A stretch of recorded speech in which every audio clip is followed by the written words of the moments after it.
2027 সালের 7 জানুয়ারি শুরু হতে যাচ্ছে এসএসসি ও সমমানের পরীক্ষা, আর একই বছরের 6 জুন শুরু হবে এইচএসসি ও সমমানের পরীক্ষা। বৃহস্পতিবার সচিবালয়ে এক সংবাদ সম্মেলনে এই কথা জানিয়েছেন শিক্ষামন্ত্রী আনামুল এহসানুল হক মিলন।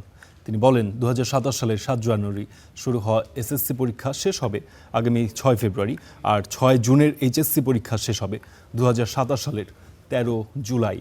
পরীক্ষা শেষ হওয়ার 2 মাসের মধ্যেই ফলাফল দেওয়া হবে বলেও জানান মন্ত্রী। তিনি আরও বলেন, বিনা কারণে যেন শিক্ষার্থীদের সময় নষ্ট না হয় সে লক্ষ্যেই এই সময়সূচি নির্ধারণ করা হয়েছে।